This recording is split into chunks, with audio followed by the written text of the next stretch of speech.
আসসালামু আলাইকুম। সবাইকে প্রীতি ও শুভেচ্ছা স্বাগত জানাচ্ছি আমাদের আজকের এই সান্ধ্যকালীন আয়োজনে। আশা করি যে যেখানে আছেন ভালো আছেন, সুস্থ আছেন, নিরাপদে আছেন। সবার সার্বিক সুস্থতা এবং মঙ্গল কামনা করে শুরু করছি আজকের ক্লাস। আমরা গতদিনে মধ্যযুগ আলোচনা শুরু করেছিলাম। আলোচনার ধারাবাহিকতায় বৈষ্ণব পদাবলী আলোচনা করছিলাম, তাই তো? বৈষ্ণব সাহিত্য নিয়ে কথা বলছিলাম। তো বৈষ্ণব সাহিত্যের যে অংশ, তিনটে অংশ বলেছিলাম, একটা হলো পদাবলী, জীবনী কাব্য, আর একটা হলো বৈষ্ণব শাস্ত্র। তো বৈষ্ণব পদাবলীর কবি কতজন? মোট কতজন কবি বলেছিলাম? 165 জন, তাই তো? এর মধ্যে বিখ্যাত 5 জন কবি, তার মধ্যে জয়দেব এবং বিদ্যাপতি সম্পর্কে আমরা আলোচনা করেছিলাম। চণ্ডীদাস সম্পর্কে আজকে আমরা জানব। বাংলা ভাষায় আমরা দেখেছিলাম যে পদাবলীর আদি কবি কে? বলেন তো, পদাবলীর আদি কবি? জয়দেব। কোন ভাষায়? তিনি সংস্কৃত ভাষায় পদাবলী লিখেছেন, মনে আছে তো? জয়দেব রাজা লক্ষণ সেনের সভাকবি ছিলেন। তিনি কি সংস্কৃত ভাষায় লিখেছিলেন না? গীত গোবিন্দম তার কাব্যের নাম ছিল, গীত গোবিন্দম। শুনতে পাচ্ছেন? হ্যাঁ, স্যার, গতকালকে মনে হয় জয়দেব পড়ানো হয়নি, জয়দেব বিদ্যাপতি ওই বৈষ্ণব সাহিত্য ওখান থেকেই শেষ করা হয়েছিল গত ক্লাসে। না, জয়দেব বিদ্যাপতি আলোচনা করলাম, তারপরে ব্রজবুলি ভাষা আলোচনা করলাম। ভুলে গেছেন? ছিলেন মনে হয় তো ছিলাম, কিন্তু মিস্টেক হতে পারে আমার। না? আমি ব্রজবুলি ভাষা পর্যন্ত আলোচনা করেছিলাম। জয়দেব আলোচনা করলাম, রাজা লক্ষণ সেনের কি বলেছিলাম? জয়দেব ছিলেন দ্বাদশ শতকের কবি এবং রাজা লক্ষণ সেনের সভাকবি। তিনি পদাবলীর প্রথম বাঙালি কবি ছিলেন এবং বাঙালি কবি হলেও তিনি বাংলায় পদ না লিখে সংস্কৃত ভাষায় পদ লিখেছিলেন। কেন? কারণ যেহেতু তিনি সেন শাসন আমলে কবি ছিলেন, তো এই কারণে সেন শাসন আমলে বাংলায় লেখালেখি নিষিদ্ধ ছিল। এই কারণে তিনি সংস্কৃত ভাষায় পদ লিখেছিলেন। তার কাব্যের নাম ছিল কি? গীত গোবিন্দম। আর বিদ্যাপতি কোথাকার কবি ছিলেন? মিথিলার কবি, রাজা শিবসিংহের মিথিলার রাজা শিবসিংহের সভাকবি ছিলেন। রাজা শিবসিংহ তাকে উপাধি দিয়েছেন মৈথিলী কোকিল, কবি কণ্ঠহার, নবকবি শেখর, তাই না? তার উপর কবি বিদ্যাপতির প্রভাব, জয়দেবের প্রভাব ছিল, এই জন্য তাকে বলা হয়ে থাকে অভিনব জয়দেব। তার সম্পর্কে একটা কথা ছিল যে বাংলায় একটা চরণ না লিখেও যিনি বাংলা ভাষার কবি হিসেবে পরিচিত, তিনি হলেন বিদ্যাপতি, তাই না? তার একটা চরণ লিখেছিলাম, এ সখী হামারি দুঃখক নাহি ওর, এ ভরা বাদর মাহাবাদর শূন্য মন্দির মোর। কি মনে পড়ে? আলোচনা করেছিলাম এগুলো, করিনি? আলোচনা করিনি? বিদ্যাপতি তিনি ব্রজবুলি ভাষায় পদ লিখেছিলেন। ব্রজবুলি ভাষাটা কি ছিল বলেন তো? ব্রজবুলি ভাষা ছিল বাংলা এবং মৈথিলি ভাষার মিশ্রণ। বিদ্যাপতি মূলত এই ভাষা সৃষ্টি করেছিলেন পদ রচনার জন্য, মানে পদাবলী রচনার জন্য তিনি বাংলা এবং মৈথিলি ভাষার মিশ্রণে এই ব্রজবুলি ভাষার প্রবর্তন করেন এবং তিনি হলেন এই ব্রজবুলি ভাষার আদি কবি, প্রথম কবি বা শ্রেষ্ঠ কবি। তাহলে জয়দেব হলেন না, জয়দেব হলেন সংস্কৃত ভাষায় পদাবলীর আদি কবি, বিদ্যাপতি হলেন ব্রজবুলি ভাষায় পদাবলীর আদি কবি, ঠিক আছে? আর চণ্ডীদাস হলেন বাংলা ভাষায়,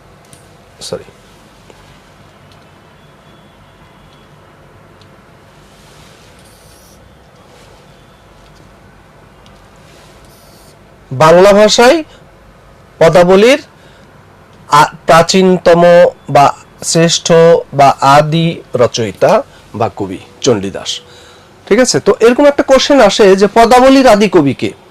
কি অ্যান্সার করবেন বলেন তো তাহলে? পদাবলীর আদি কবি কাকে বলবেন? চণ্ডীদাস। না, পদাবলীর আদি কবি যদি আপনি জয়দেব পান, জয়দেব অ্যান্সার করবেন। যদি জয়দেব না থাকে, বিদ্যাপতি থাকে, তাহলে বিদ্যাপতি অ্যান্সার করবেন। বিদ্যাপতি না থাকলে তখন আপনি চণ্ডীদাস অ্যান্সার করবেন। যেহেতু তিনজন তিন ভাষায় পদাবলী রচনা করেছেন, সংস্কৃত ভাষায় জয়দেব আগে, ব্রজবুলি ভাষায় বিদ্যাপতি আগে, আর বাংলায় চণ্ডীদাস আগে। কথা পরিষ্কার? তো যদি বলে যে পদাবলীর আদি কবিকে, সেই ধারাবাহিকতায় জয়দেব, তারপরে বিদ্যাপতি, তারপরে চণ্ডীদাস, যাকে পাবেন আগে তাকে।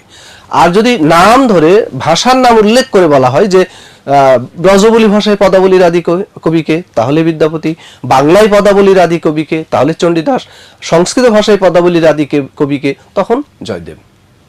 পরিষ্কার? তো চণ্ডীদাসকে আমরা চিনি। আচ্ছা, এখানে আমি স্লাইডের মধ্যে বেশ কিছু কথা বলে দিয়েছি, এগুলো আর আমি আলোচনা করছি না। তিনি এখানে চণ্ডীদাস নিয়ে বাংলা সাহিত্যে একটা সমস্যা আছে, আমি সেটা পরে আলোচনা করছি।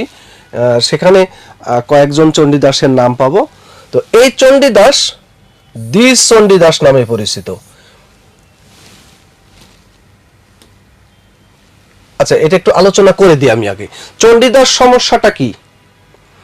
বাংলা সাহিত্যে চণ্ডীদাস নামে একাধিক কবির নাম পাওয়া যায়। কেউ বলেছেন তিনজন, কেউ বলেছেন দুইজন, কেউ বলেছেন একজন, কেউ বলেছেন চারজন।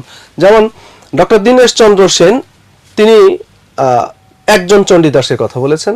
সুকুমার সেন, তিনি দুইজন চণ্ডীদাসের কথা বলেছেন। ডক্টর শহীদুল্লাহ তিনজন বলেছেন। ডক্টর আহমদ শরীফ তিনজন বলেছেন।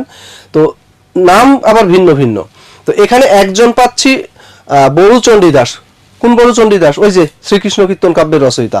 আর একজন হলেন শুধু চণ্ডীদাস, আমরা যার কথা বলছিলাম। আর একজন হলেন দীন চণ্ডীদাস, এটাকে বলছেন আহমদ শরীফ। আবার ডক্টর শহীদুল্লাহ বলছেন বড়ু চণ্ডীদাস, দ্বিজ চণ্ডীদাস, দীন চণ্ডীদাস। এখন এখানে পার্থক্যটা হলো দ্বিজ চণ্ডীদাস আর চণ্ডীদাস। তো এখানে দুইজন হয়ে গেল। তো সবগুলো মিলিয়ে, মত মিলিয়ে আমরা কি বলছি যে কতজন চণ্ডীদাসের নাম পাওয়া যায়? 4 জন। যদি পরীক্ষা আসে বাংলা সাহিত্যে চণ্ডীদাস নামে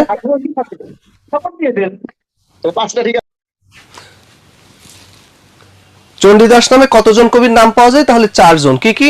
বড়ু চণ্ডীদাস, এই অনন্তম মানে তো মূল নাম আর কি। এখানে বড়ু চণ্ডীদাস, চণ্ডীদাস, এখানে বানানটা ভুল হয়েছে, দ্বিজ চণ্ডীদাস আর দীন চণ্ডীদাস, এই 4 জন চণ্ডীদাসের নাম পাওয়া যায়। এখন এই 4 জন চণ্ডীদাসকে নিয়ে একটা সমস্যা সৃষ্টি হয়েছে বাংলা সাহিত্যে। কি সমস্যাটা? হলো এই যে 4টা নাম পাচ্ছি, 4টা নামের কবি কি 4 জন, নাকি একজন কবিরই 4টা নাম? এটা বাংলা সাহিত্যে একটা মহা সমস্যা। কেউ বলছেন এই 4টা নাম পাচ্ছি, 4টা নামের কবি একজন। আবার বলছেন না, নাম যখন 4টা তখন কবিও 4 জন। তো এটার সমাধান হয়নি কখনো, আর কখনো হবেও না। এটাই বাংলা সাহিত্যে একটা পার্মানেন্ট সমস্যা, যার নাম হলো কি, যে সমস্যার নাম কি? চণ্ডীদাস সমস্যা। বাংলা সাহিত্যের যেখানেই এই চণ্ডীদাসের প্রসঙ্গ আলোচিত হয়েছে, একটা হেডলাইন তো দিতে হবে। সেই হেডলাইনটা কি দেওয়া হয়েছে? চণ্ডীদাস সমস্যা। ঠিক আছে? তো আমরা এই যে ডক্টর মোহাম্মদ শহীদুল্লাহ, উনি কিন্তু এই দ্বিজ চণ্ডীদাস আর শুধু চণ্ডীদাস, এই দুইজনকে আলাদা কবি বলতে রাজি না। উনি বলছেন যে একজন কবিরই 2টা নাম, অর্থাৎ দ্বিজ চণ্ডীদাসের আর এক নাম বলছেন উনি শুধু চণ্ডীদাস। আবার আহমদ শরীফ বলছেন যে না, চণ্ডীদাস এটা একজনই। তো এইভাবে আমরা 4 জন কবির নাম পাচ্ছি। এবার আসেন, তাহলে এখানে দ্বিজ চণ্ডীদাস আর চণ্ডীদাস একই কথা, সেই হিসাবে আমরা 2 জন আলাদা কবি বলছি। এখন দেখেন, তিনি হলেন এই যে বাংলা ভাষায় যে পদ রচিত হয়েছে বৈষ্ণব পদ, তিনি প্রথম এই পদ রচনা করেছেন। অর্থাৎ তিনি হলেন আদি কবি, প্রথম কবি, শ্রেষ্ঠ কবি, যেটাই বলেন না কেন। রবীন্দ্রনাথ তাকে বলেছেন দুঃখের কবি। কারণ কি? তিনি আচ্ছা, তার আগে আরেকটা বিষয় আমি একটু আরেকবার আপনাদের স্মরণ করিয়ে দিই যে শ্রীকৃষ্ণ কীর্তন কাব্যের বিষয়বস্তু ছিল রাধা কৃষ্ণের প্রেমলীলা, এবং সেই প্রেমটা ছিল মূলত মানে শরীর কেন্দ্রিক, স্থূল, মানে দেহ কেন্দ্রিক এই প্রেম। বাট বৈষ্ণব মত যেটা, বৈষ্ণব মতে কিন্তু এই প্রেম শারীরিক না, এই প্রেম হলো আধ্যাত্মিক, এই প্রেম হলো দৈবিক। তো এখানে রাধা এবং কৃষ্ণ দুইটা চরিত্র, এই দুটো চরিত্রের মাধ্যমে এই কাহিনীটা তুলে ধরা হয়েছে, যেখানে বড়ু চণ্ডীদাস মানে দুইজনের মধ্যে যে শারীরিক চাহিদা সেটার সম্পর্ককে কেন্দ্র করে তিনি এটাকে উপস্থাপন করেছেন। বাট বৈষ্ণব মতে এই রাধা আর কৃষ্ণ, রাধাকে কি বলছি, জীবাত্মা বা সৃষ্টির প্রতীক, আর কৃষ্ণ হলো পরমাত্মা বা স্রষ্টার প্রতীক। অর্থাৎ স্রষ্টার সাথে সৃষ্টির যে সম্পর্ক, এই সম্পর্কটা এই বৈষ্ণব সাহিত্যে আধ্যাত্মিকতায়, দৈবিকতায় উপস্থাপন করা হয়েছে। অর্থাৎ এখানে ভক্তের সাথে ভগবান বা স্রষ্টার সাথে সৃষ্টির যে সম্পর্ক, আধ্যাত্মিক সম্পর্ক, সেটা তুলে ধরা হয়েছে। এবং সেটা তুলে ধরতে গিয়ে এই চণ্ডীদাস এটাকে কি করেছেন, মানে কষ্ট, বেদনা, মানে মানে যে বেদনাদায়ক যে অনুভূতি, সেই অনুভূতির প্রকাশ ঘটিয়ে তিনি উপস্থাপন করেছেন। এই জন্য রবীন্দ্রনাথ তাকে কি বলেছেন, দুঃখের কবি। আমরা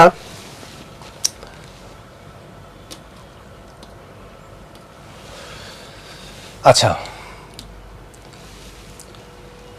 কথা পরিষ্কার হয়েছে। এবং চণ্ডীদাসের বেশ কিছু কথা আছে, চণ্ডীদাসের বেশ কিছু কথা আছে যে তার একটা বিখ্যাত কথা আমরা জানি যে সবার উপরে মানুষ সত্য, তাহার উপরে নাই। মানুষ সম্পর্কে এমন কথা মধ্যযুগে তিনি প্রথম বলেছেন। যেখানে মধ্যযুগে ধর্ম দেবদেবী নির্ভর আলোচনা হয়েছে, সেই আলোচনার বাহিরে এসে মানুষ সম্পর্কে এমন কথা তিনি প্রথম বলেছিলেন। এই জন্য তাকে বলা হয়ে থাকে বাংলা সাহিত্যের প্রথম মানবতাবাদী কবি।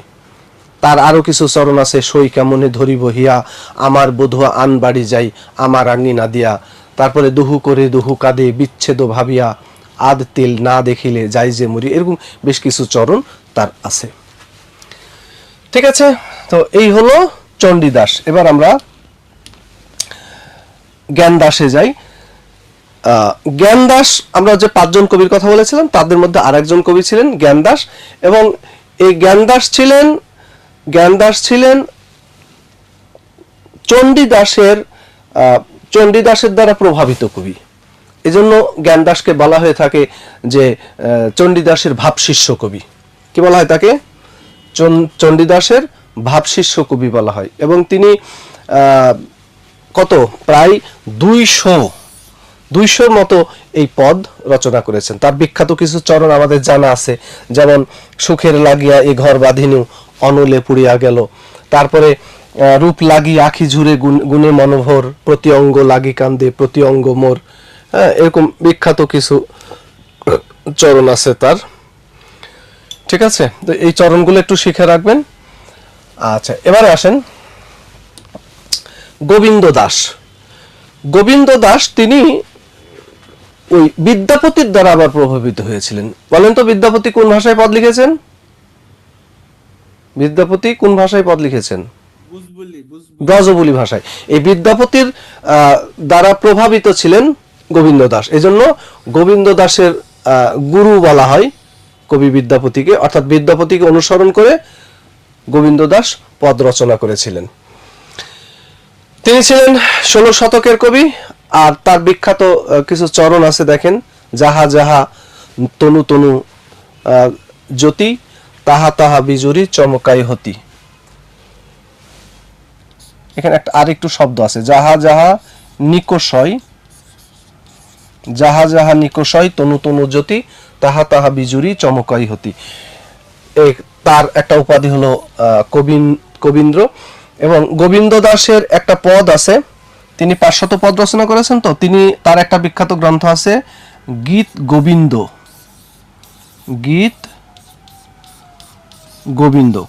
বলেন তো তার এই গীত গোবিন্দ কাব্যটি কোন ভাষায় লেখা? কোন ভাষায়? বিদ্যাপতির দ্বারা মানে তিনি প্রভাবিত ছিলেন না, তিনি কোন ভাষায় পদ লিখেছেন? ব্রজবুলি ভাষায়। এজন্য তার গীত গোবিন্দ কাব্যটি ব্রজবুলি ভাষায় লেখা। ওকে, আচ্ছা, এবার আসেন, আমরা যে বিখ্যাত 5 জন কবির কথা বললাম, জয়দেব, বিদ্যাপতি, চণ্ডীদাস, জ্ঞানদাস, গোবিন্দ দাস, তাই তো? জয়দেবের দ্বারা প্রভাবিত কবি ছিলেন বিদ্যাপতি। এই জন্য তাকে কি বলা হয়? তাকে বলা হয় অভিনব অভিনব জয়দেব। ঠিক আছে, তাকে বলা হয় অভিনব জয়দেব। আচ্ছা, আবার বিদ্যাপতির দ্বারা প্রভাবিত কবি ছিলেন গোবিন্দ দাস, এজন্য গোবিন্দ দাসকে কি বলা হয়? বিদ্যাপতির ভাবশিষ্য কবি। বিদ্যাপতির ভাবশিষ্য কবি বলা হয় তাকে, এবং বিদ্যাপতির মতো গোবিন্দ দাস ব্রজবুলি ভাষায় পদ লিখেছেন। আবার এদিকে চণ্ডীদাসের দ্বারা প্রভাবিত কবি ছিলেন জ্ঞানদাস, এজন্য জ্ঞানদাসকে বলা হয় চণ্ডীদাসের ভাবশিষ্য কবি। তো এই পাঁচজন কবির মধ্যে জয়দেবকে আমরা পেয়েছি দ্বাদশ শতকের কবি, বিদ্যাপতি এবং চণ্ডীদাস এই দুইজনকে পেয়েছি 14 শতকের কবি, আর জ্ঞানদাস গোবিন্দ দাস এই দুইজনকে পেয়েছি 16 শতকের কবি। ঠিক আছে, তো এখানে কার সাথে কার উপর কার প্রভাব পড়েছে আমরা দেখলাম, যে বিদ্যাপতির উপর জয়দেবের প্রভাব, তারপরে জ্ঞানদাসের উপর চণ্ডীদাসের প্রভাব, আর গোবিন্দ দাসের উপরে বিদ্যাপতির প্রভাব পড়েছে। ঠিক আছে,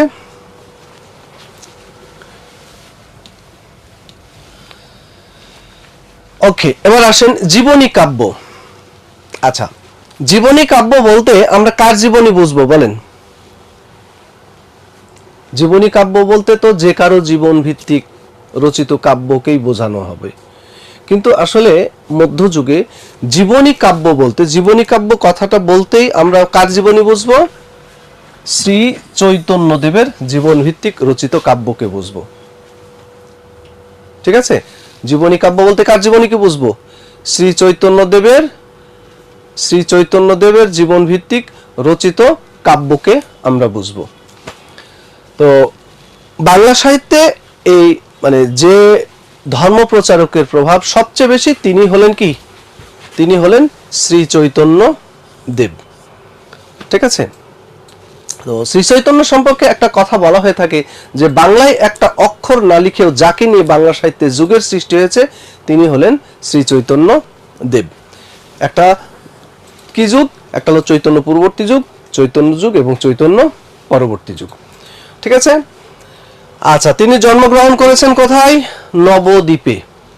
নবদ্বীপ কোথায়? হ্যাঁ, বৈষ্ণব ধর্মটা কেমন আর কি? বৈষ্ণব ধর্ম এটা মূলত হিন্দু ধর্মেরই ফটোকপি। হিন্দু ধর্মে যেমন ভগবান শ্রীকৃষ্ণ, বৈষ্ণব ধর্মেও ভগবান শ্রীকৃষ্ণ। আমি গতদিনে এই সম্পর্কে কথা বলেছিলাম, ছিলেন গত ক্লাসে?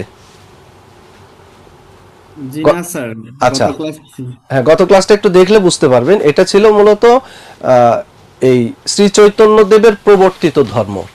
যখন মধ্যযুগে মুসলিম শাসকরা এই বাংলায় এসেছিলেন, মুসলিম শাসকদের মানে আচার ব্যবহারে, তাদের কার্যকলাপে নিম্ন বর্ণের হিন্দু যারা মানে হিন্দু শাসন আমলে বা সেন শাসন আমলে যে বিভিন্নভাবে কি হয়েছিল, নিষ্পেষিত, নিগৃহীত হয়েছিল, তারা মুসলমানদের বিভিন্ন আচার অনুষ্ঠান, তাদের আচার ব্যবহার দেখে ধর্মান্তরিত হওয়া শুরু করেছিল।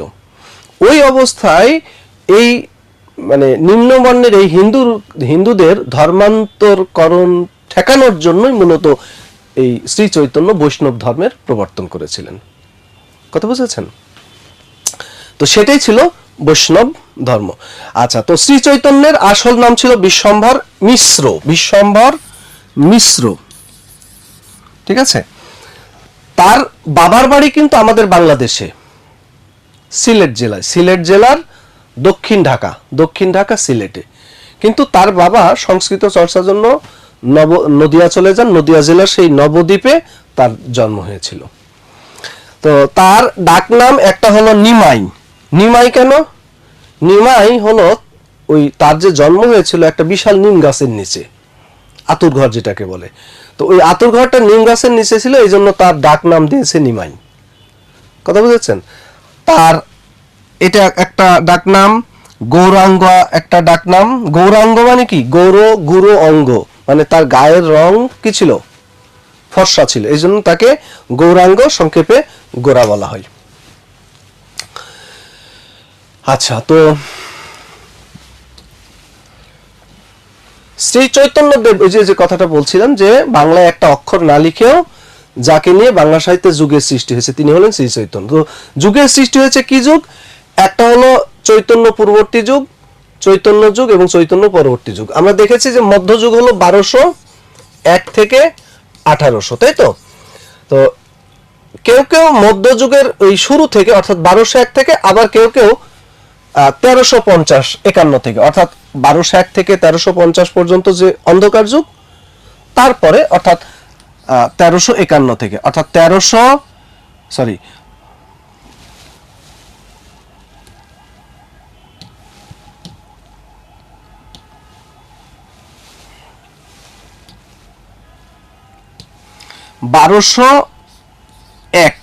অথবা 1351 অন্ধকার যুগ যেটা বলা হচ্ছে।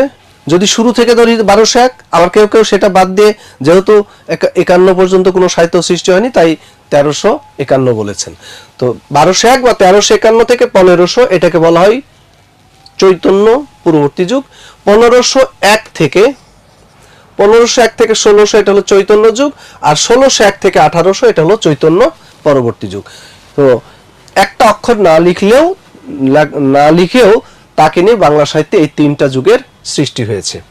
ঠিক আছে, এখন কেন এত যুগ সৃষ্টি হলো? ওই যে তার ভক্ত যারা, তার অনুসারী যারা, তার অনুসারীদের কাছে তিনি ছিলেন ভগবান তুল্য। শ্রী চৈতন্য একটা অক্ষরও লিখেন নাই, কিন্তু তিনি বেঁচে ছিলেন 48 বছর, প্রায় 24 বছর বয়সে তিনি সন্ন্যাস গ্রহণ করেন। 24 থেকে 36 পর্যন্ত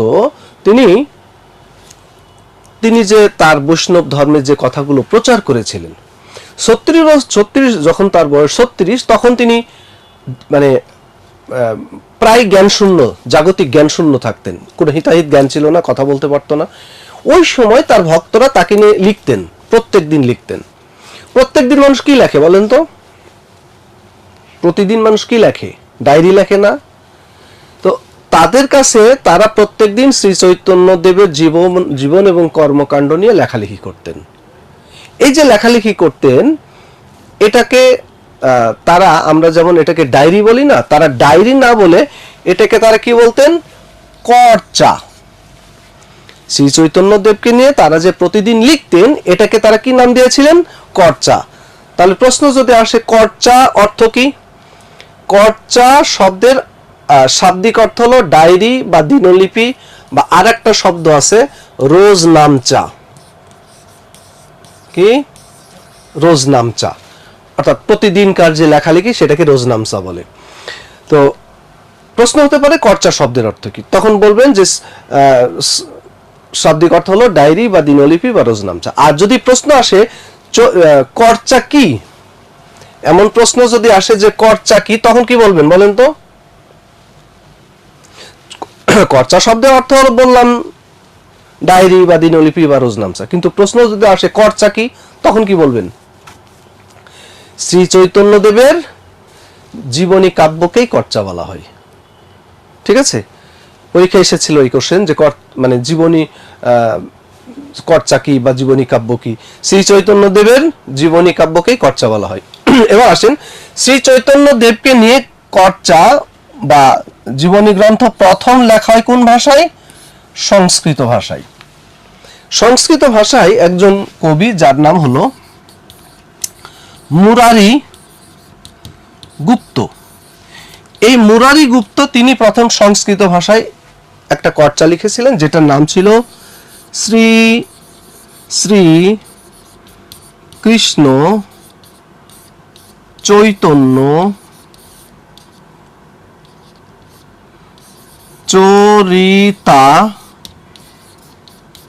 চরিতামৃতম। দেখেন নামটা, দেখেন, শ্রী শ্রী কৃষ্ণ চৈতন্য চরিতামৃতম। এটা কোন ভাষায়?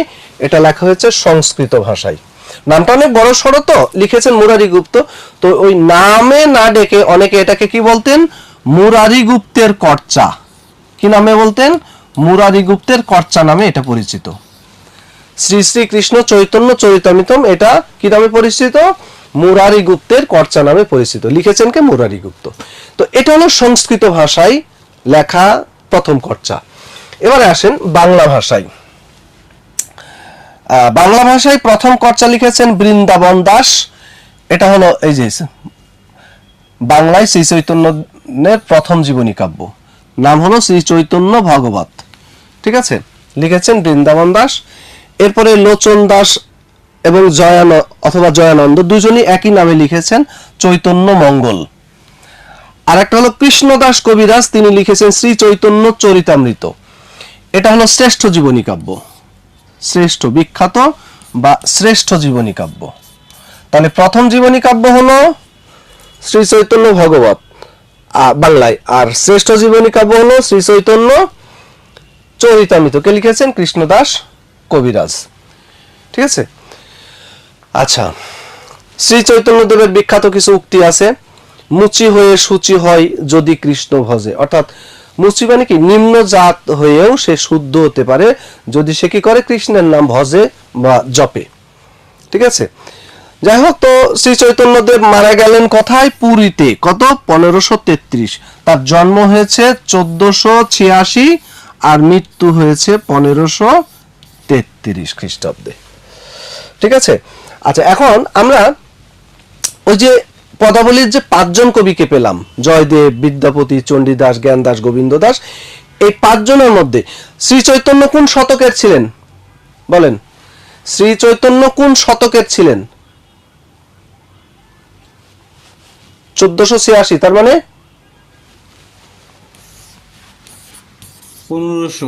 15 শতক, তাই তো? তাহলে ওই 5 জন কবির মধ্যে চৈতন্য পূর্ববর্তী কে কে আর পরবর্তী কে কে বলেন?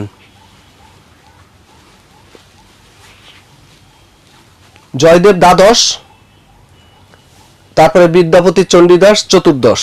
তাহলে এই 3 জন, জয়দেব, বিদ্যাপতি, চণ্ডীদাস, জয়দেব, এটা ভুল আছে, এটা হবে জয়দেব, বিদ্যাপতি, চণ্ডীদাস। এই 3 জন হলেন তার পূর্ববর্তী। জ্ঞানদাস, গোবিন্দ দাস, এই 2 জন হলেন তার পরবর্তী। ঠিক আছে, তাহলে জয়দেব, বিদ্যাপতি, চণ্ডীদাস তারা হলেন চৈতন্য পূর্ববর্তী কবি, আর জ্ঞানদাস, গোবিন্দ দাস 2 জন হলেন চৈতন্য পরবর্তী কবি। ঠিক আছে, আচ্ছা, এবারে আসেন, এটা আলোচনা করে ফেললাম অলরেডি। এটা হলো সংস্কৃত, এই যে নামটা বলেছিলাম, শ্রী শ্রী কৃষ্ণ চৈতন্য চরিতামৃত।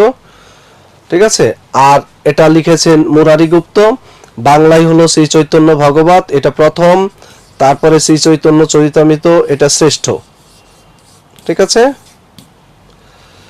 এই এগুলো আলোচনা করে দিলাম। এরপরে আসেন, আমরা নতুন আর একটা সাহিত্য ধারা মধ্যযুগের শুরু করব এখন, সেটা হলো মঙ্গল কাব্য। আগেরটা নিয়ে কোনো কথা আছে কিনা বলেন?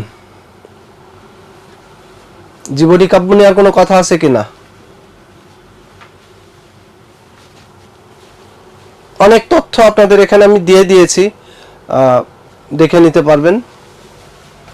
এবার আসেন মঙ্গল কাব্য। মঙ্গল মানে কি?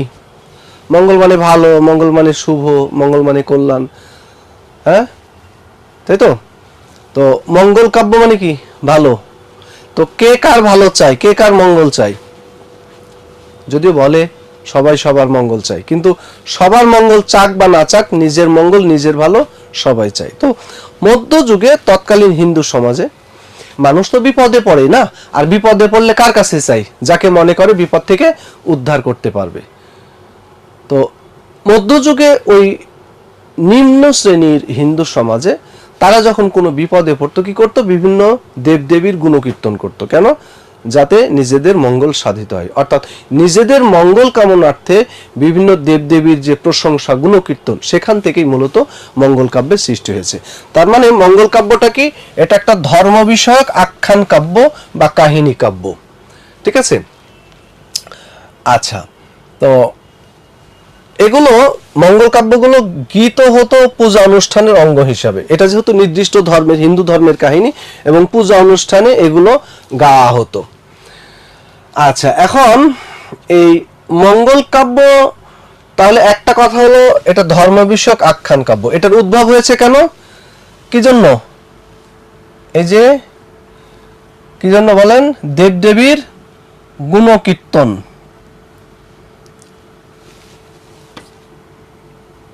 দেবদেবীর গুণকীর্তনের জন্য মূলত এই কাব্য রচিত হয়েছে, তাই তো? আচ্ছা, এখন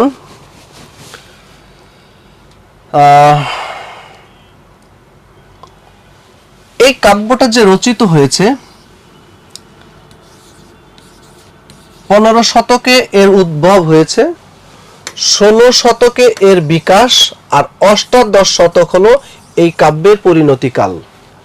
15 শতকের সৃষ্টি, উদ্ভব হয়েছে, 16 শতকে বিকাশ, অষ্টাদশ শতক হলো এই কাব্যের পরিণতিকাল। তাহলে কয় বছর হলো? 15, 16, 17, 18, তার মানে 400 বছর ধরে। কত বছর? 400 বছর ধরে মোট 62 জন কবি এই কাব্য রচনা করেছেন। মঙ্গল কাব্য কত বছর ধরে রচিত হয়েছে? 15, 16, 17, 18, 400 বছর। আর মোট কতজন কবি? 62 জন কবি এই কাব্য রচনা করেছেন। ঠিক আছে? আচ্ছা, এবার মঙ্গল কাব্য দুই ভাগে বিভক্ত, একটা পৌরাণিক মঙ্গল কাব্য আর একটা হলো লৌকিক মঙ্গল কাব্য। লৌকিক মঙ্গল কাব্য হলো লোকমুখে যে প্রচলিত কাহিনী সেটা নিয়ে লৌকিক মঙ্গল কাব্য, আর পুরাণ কাহিনী, পুরাণ মানে ধর্মগ্রন্থ, হিন্দু ধর্মগ্রন্থ, পুরাণ কাহিনী অবলম্বনে যে মঙ্গল কাব্য রচিত হয়েছে সেটা হলো পৌরাণিক মঙ্গল কাব্য। ঠিক আছে? আচ্ছা, এবার আসেন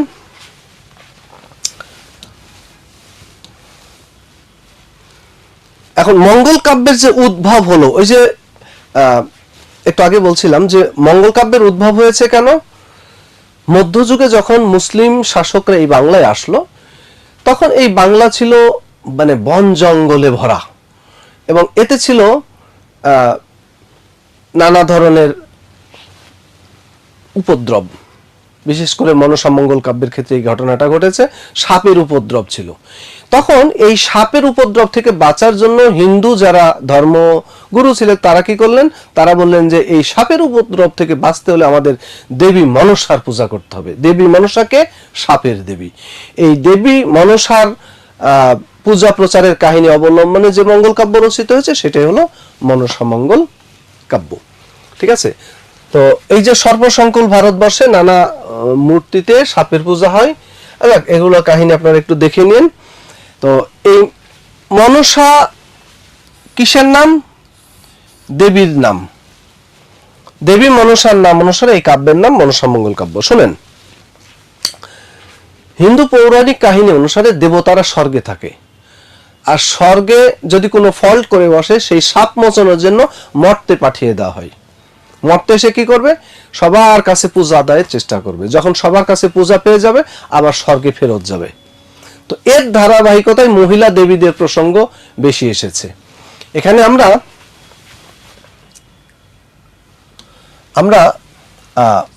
মঙ্গল কাব্য কয় ধরনের পেলাম? মঙ্গল কাব্য কয় ধরনের? 2 ধরনের না? একটা হলো লৌকিক আর একটা হলো পৌরাণিক।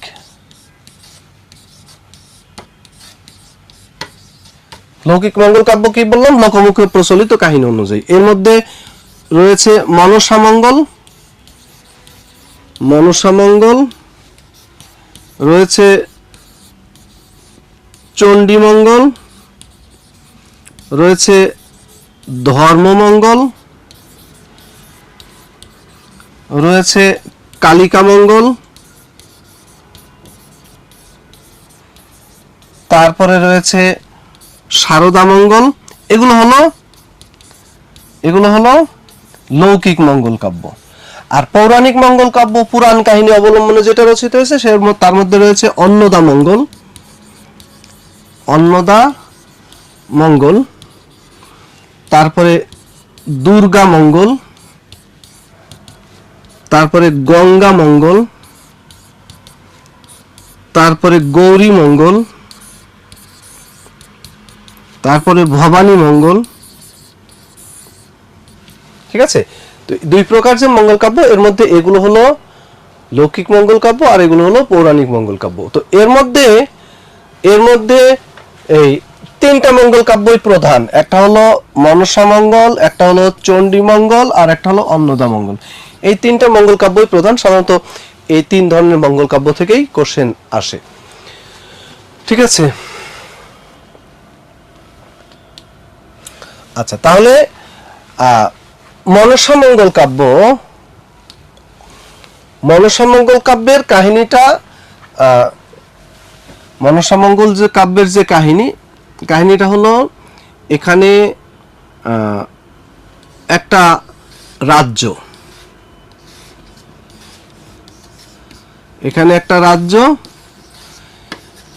এটা হলো কলিঙ্গ রাজ্য। হ্যাঁ, এই রাজ্যের নাম হলো কলিঙ্গ রাজ্য। আর পাশে একটা বন, কি বন বলেন? এই বনের নাম কি? এটা হলো গুজরাট বন। কি বন? গুজরাট বন। তো এই গুজরাট বনে পশু পাখি জীবজন্তু শান্তিপূর্ণভাবে জীবনযাপন করে, কিন্তু হঠাৎ করে এই বনে এক ব্যাধের উপদ্রব শুরু হয়, যার নাম হলো কালকেতু। কি নাম?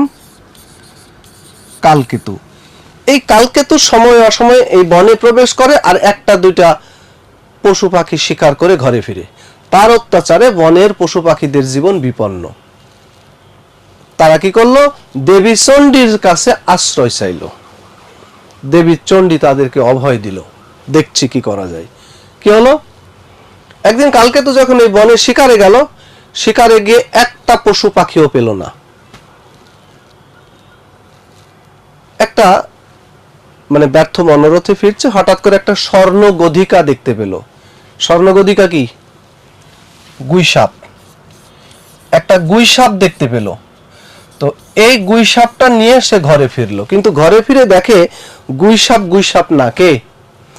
দেবী চণ্ডী গুইসাপের রূপ ধরে তার কাছে ধরা দিয়েছিল, আর বনের পশু পাখিদের সে লুকিয়ে রেখেছে। পরে এই গুইসাপ নিয়ে যখন ঘরে ফিরে, তো ঘরে ফিরে দেখে গুইসাপ না, দেবী চণ্ডী গুইসাপের রূপ ধরে তার কাছে প্রকাশিত হলো। এবার তো কালকেতুর পানিশমেন্ট পাওয়ার কথা, তাই না? কিন্তু পানিশমেন্ট তো দূরের কথা, কি করলো? উল্টা তাকে আরো ধনরত্ন উপঢৌকন দিল এবং তাকে নির্দেশ দিল যে এইগুলো বিক্রি করে এই গুজরাট বন কেটে এখানে একটা জাঁকজমকপূর্ণ নগরে পরিণত করতে। তো ঘরেই বসে থাকলো দেবী চণ্ডী, আর ওদিকে কালকেতু তার এই ধনরত্নগুলো নিয়ে স্বর্ণকারের দোকানে গেল বিক্রি করতে। যখন সে ঘরে এসেছিল কালকেতু, তখন তার স্ত্রীর নাম হলো ফুল্লরা। এই ফুল্লরা ঘরে ছিল না। সে বাজারে চলে যাওয়ার পরে ফুল্লরা ঘরে আসলো। ঘরে এসে দেখে একটা ষোড়শী কন্যা, অপরূপা এক ষোড়শী কন্যা তার ঘরের মধ্যে বসে আছে, ফুল্লরার ঘরের মধ্যে, মানে কালকেতুর ঘরে। এসে জিজ্ঞেস করছে, তুই কে? আচ্ছা, এখানে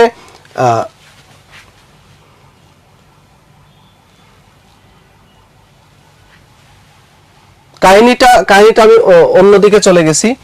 আচ্ছা, এখানে মনসার কাহিনীটা বলি। মনসার কাহিনীটা আগে বলি, তারপরে এখানে অন্যদিকে যাচ্ছি। তো এখানে এই মনসামঙ্গল কাব্যে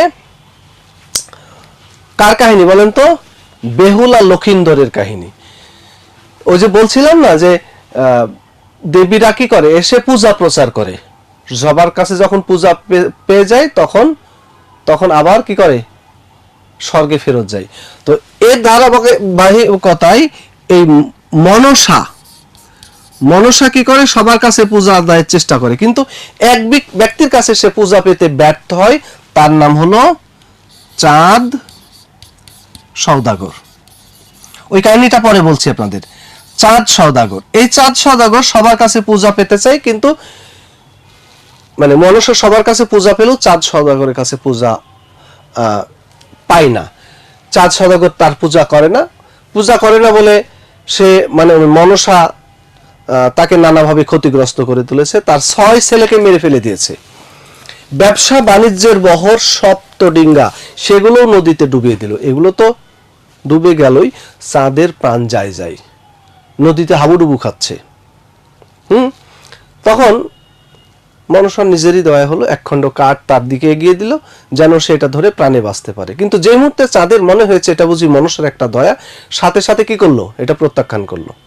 যা হোক কোনো মতে কুলে ভিড়লো, কিন্তু বাহন তো নাই। কুলে বাড়ি ফিরতে তার প্রায় 12 বছর সময় লেগে গেল। এই সময়ের মধ্যে তার ছোট ছেলে, যে কি নাম, লক্ষিন্দর বাড়ি ফিরে দেখে তার ছেলে, চাঁদ সওদাগর বাড়ি ফিরে দেখে তার ছেলে লক্ষিন্দর বড় হয়ে গেছে, যুবক হয়ে গেছে, বিয়ের উপযুক্ত হয়ে গেছে। তার বিয়ের আয়োজন শুরু করলো, কিন্তু কার সাথে, বেহুলার সাথে বিয়ের আয়োজন শুরু করলো। কিন্তু মনসার স্ত্রী, চাঁদ সওদাগরের স্ত্রী সনকা, এই সনকা তাকে স্মরণ করিয়ে দিল যে ছেলেকে বিয়ে দিলে আমরা তাকে হারাবো। কেন? কারণ লক্ষিন্দর সম্পর্কে একটা ভবিষ্যৎবাণী ছিল যে লক্ষিন্দর বাসর ঘরে সাপে কেটে মারা যাবে। কিন্তু চাঁদ সওদাগর তার কথায়, সনকার কথায় কোনো কর্ণপাত না করে বিয়ে একদম পাকাপোক্ত করে ফেললো এবং কারিগরকে নির্দেশ দিল যেন একটা নিশ্ছিদ্র নিরাপত্তা ব্যবস্থা থাকে, কোনোভাবেই যেন সাপ ঢুকতে না পারে। ওইদিকে মনসা আবার কি করলো, ওই কারিগরের সাথে যোগ সাজসে একটা ছিদ্রের ব্যবস্থা করে রাখলো। যে কথা সেই কাজ, বাসর ঘরে লক্ষিন্দর সাপে কেটে মারা গেল। তো হিন্দু লৌকিক কাহিনী অনুসারে কেউ যদি সাপে কেটে মারা যায় তাকে পুড়াবে না, কি করবে, ভেলায় করে নদীতে ভাসিয়ে দিবে। কিন্তু স্বামী ভক্ত বেহুলা, সে স্বামীকে একা ছাড়বে না। এমনিতেই তো তার একটা প্রেস্টিজ ইস্যু হয়ে দাঁড়িয়েছে। কেন? কারণ সবাই তাকে কি বলছে, অপয়া, অলক্ষী, কুলক্ষী, যে তার কারণে তার স্বামী বাসর ঘরে মারা গেল, এই অপবাদ তার ঘাড়ের উপরে আছে। তো সে চ্যালেঞ্জ হিসেবে নিল যেভাবেই হোক স্বামীকে প্রাণে বাঁচাতে হবে। ওই ভেলায় করে লক্ষিন্দরের ভেলায় সে সঙ্গী হলো, যাচ্ছে। যেতে যেতে একটা ঘাটে এক ধোপানি, তার নাম হলো নেতাই, এই নেতাই ধোপানির কাণ্ড দেখে সে একটু আশ্বস্ত হলো। কি দেখলো, নেতাই ঘাটে কাপড় ধুচ্ছে, তার ছোট বাচ্চাটা তাকে কাজে ডিস্টার্ব করছে। পরে বাচ্চাটাকে মেরে ফেললো। কাজ শেষ হয়ে গেলে আবার তাকে বাঁচিয়ে নিয়ে চলে যাবে। তো এটা দেখে বেহুলা ভাবলো ও বুঝে আমার স্বামীকে বাঁচাতে পারবে। তাকে গিয়ে বললো আমার স্বামীকে তুমি বাঁচিয়ে দাও। তো সে বলছে আমি নই, সামনে এগোও, ওখানে কতগুলো স্বর্গের দেবতা আছে, তারাই তোমার স্বামীকে বাঁচাবে। তো তাদের কাছে গিয়ে যখন বেহুলা বলল, তারা বলছে বাঁচানো যেতে পারে, কিন্তু কন্ডিশন আছে। কি? তুমি যদি নেচে গিয়ে আমাদেরকে খুশি করতে পারো। বেহুলা তো তাতেই সে রাজি হলো, কিন্তু বাদ সাধলো কে? মনসা। কি বলছে? চাঁদের পূজা চাই। বেহুলা ভাবলো তারপরেও যদি শ্বশুরকে রাজি করানো যায়। বাড়ি ফিরে গেল, চাঁদ সওদাগরকে নানাভাবে অনুনয় বিনয় শুরু করলো, কিন্তু কোনোভাবেই চাঁদে এক চুলো নড়ছে না, কোনোভাবেই সে মনসার পূজা করবে না। শেষ পর্যন্ত বলছে যে, বেহুলা বলল ঠিক আছে তার পূজা না দাও, অন্তত একটা ফুল বাম হাতে নিয়ে অন্যদিকে মুখ করে তার দিকে ছুড়ে দিও। এতে চাঁদ রাজি হয়ে গেল, আর রাজি হওয়া মানেই মনসার বিজয়। এই হলো মনসা মঙ্গল কাব্যের কাহিনী, এই হলো বেহুলা লক্ষিন্দরের কাহিনী। তাহলে মনসা তুষ্ট হলো কিভাবে বলেন? মনসা কিভাবে তুষ্ট হলো?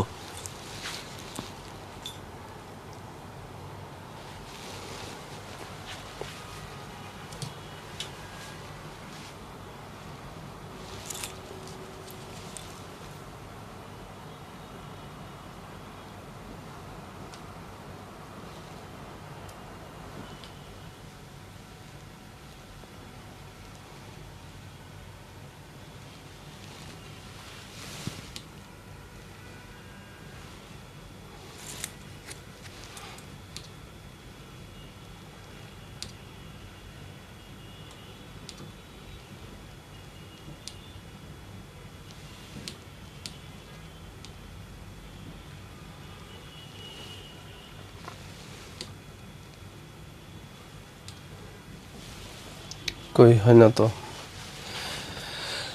মনসা তুষ্ট হলো, তার পূজা করলো না।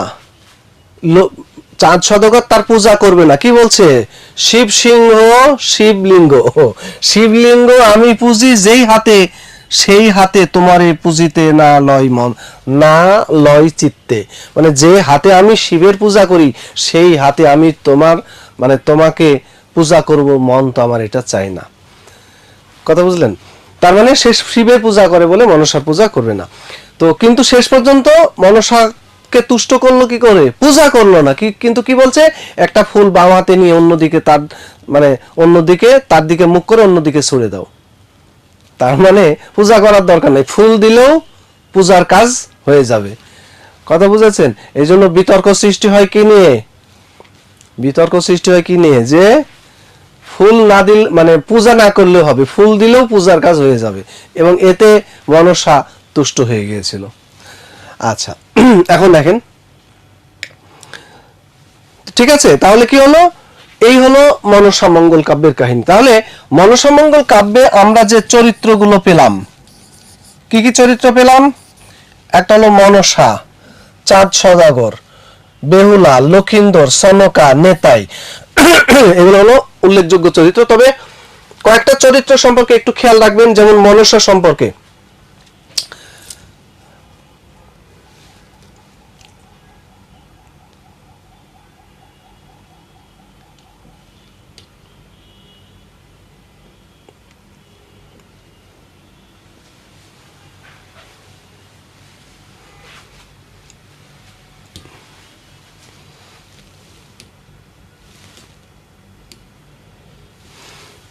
আচ্ছা আসুক, তারপরে ব্যাকগ্রাউন্ডটা চেঞ্জ করে দিচ্ছি। চাঁদ সওদাগর হলো, তাকে বলা হয়, তার সম্পর্কে বলা হয় যে বাংলা সাহিত্যের প্রথম প্রতিবাদী চরিত্র। বাংলা সাহিত্যের প্রথম প্রতিবাদী চরিত্র চাঁদ সওদাগর। তিনি কোথাকার বণিক ছিলেন? চম্পাই নগরের বণিক ছিলেন। আর বেহুলা সম্পর্কে একটু শিখে রাখবেন। আচ্ছা ব্যাকগ্রাউন্ডটা একটু চেঞ্জ করেন তো, চোখে লাগছে হয়তো।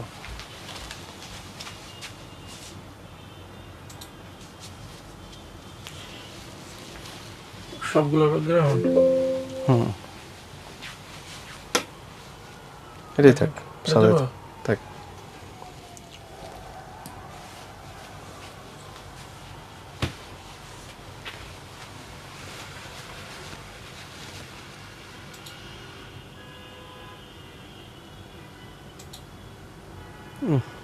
কি ঠিক আছে?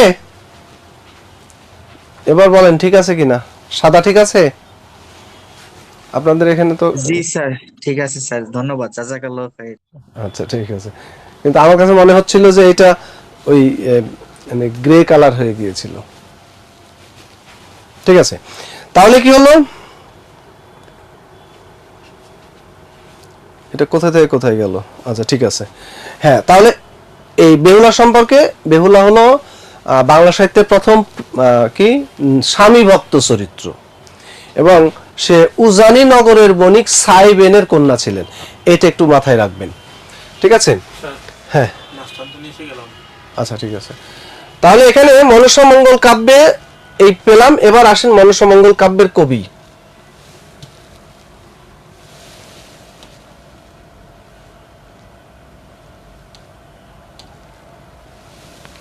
মনসা মঙ্গল কাব্যের কবি এখানে আদি কবি, দেখেন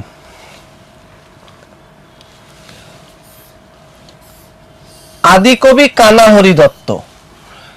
আদি কবি কে?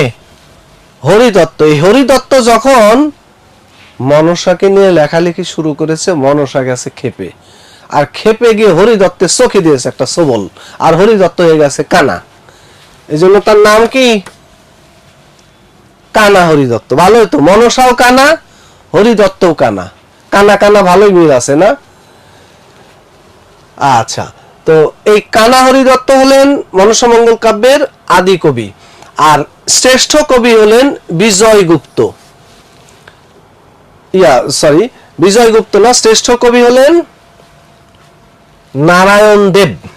এই যে মনসা মঙ্গল কাব্যের অন্যতম শ্রেষ্ঠ কবি নারায়ণ দেব। অন্যতম শ্রেষ্ঠ কবি বা শ্রেষ্ঠ কবি যদিও বলেন, তাহলে নারায়ণ দেব তিনি হলেন অন্যতম শ্রেষ্ঠ কবি। তিনি কিশোরগঞ্জ জেলার বোরগ্রামে জন্মগ্রহণ করেন। পঞ্চদশ শতকের শেষ ভাগের কবি ছিলেন। তার কাব্যের নাম পদ্মপুরাণ। এখানে তো আমি এটা বুঝতে পারছেন, পদ্মপুরাণ, পদ্মপুরাণ, কাব্যের নাম পদ্মপুরাণ।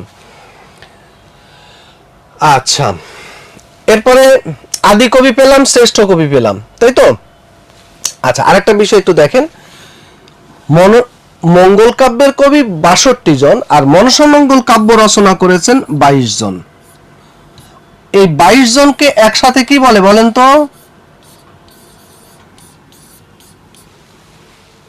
এই ২২ জন কবি মনসামঙ্গল কাব্য রচনা করেছেন। তো দুইজন পেলাম, একজন হলেন আদি কবি আর একজন হলেন শ্রেষ্ঠ কবি। আরো কয়েকজন কবির নাম একটু শিখে রাখেন, যেমন একজন হলেন বিজয় গুপ্ত, কবি বিজয় গুপ্ত। তার বাড়ি কোথায়? তার বাড়ি হলো গৈলা গ্রাম, বরিশাল জেলা, বরিশাল জেলার গৈলা গ্রাম। এটার আগের নাম ছিল ফুল্লশ্রী গ্রাম। তো তিনি সুলতান আলাউদ্দিন হোসেন শাহের আমলে ১৫৯৪ খ্রিস্টাব্দে কাব্য রচনায় প্রবৃত্ত হন। তার কাব্যের ব্যাপক প্রচার হয়েছিল। ঠিক আছে? এবং একটা কথা মাথায় রাখবেন, অনেকে বিজয়গুপ্তকে শ্রেষ্ঠ কবি বলেছেন এবং এটার পেছনে কারণ হলো একদম সুস্পষ্ট সন তারিখ কেবল এই প্রথম একজন কবির কাছে আমরা পেলাম, তিনি হলেন বিজয়গুপ্ত। অর্থাৎ তিনি যে এই যে পদ্মপুরাণ কাব্য রচনা করেছেন, কাব্যের নাম কি? পদ্মপুরাণ। এই পদ্মপুরাণ কাব্য রচনা করেছেন তিনি একদম সুনির্দিষ্টভাবে সাল উল্লেখ করে। তার আগে আমরা ওই যে শুরু থেকে আনুমানিকভাবে অনুমান করে এত সাল এত সাল এত সাল যত বলা হয়েছে সবগুলো অনুমান ভিত্তিক, বাট তিনি সুনির্দিষ্টভাবে সাল উল্লেখ করলেন যে তিনি কত সালে এই কাব্য রচনা করেন। ঠিক আছে? এই কারণে অনেকে বিজয়গুপ্তকে শ্রেষ্ঠ কবি বলতে চেয়েছেন, কিন্তু এটা মানে শ্রেষ্ঠ কবি হওয়ার জন্য পর্যাপ্ত নয়। শ্রেষ্ঠ কবি নারায়ণ দেব। তবে যদি নারায়ণ দেব থাকে নারায়ণ দেব অ্যান্সার করবেন, তার নাম যদি না থাকে তাহলে বিজয়গুপ্ত অ্যান্সার করবেন। তার মানে নারায়ণ দেব এটা হলো ফার্স্ট অপশন, তারপরে সেকেন্ড অপশন হলো বিজয়গুপ্ত। আচ্ছা, এবার আসেন আরেকজন কবির নাম হলো বিপ্রদাস পিপিলাই। বিপ্রদাস পিপিলাই, বিপ্রদাস পিপিলাই তিনি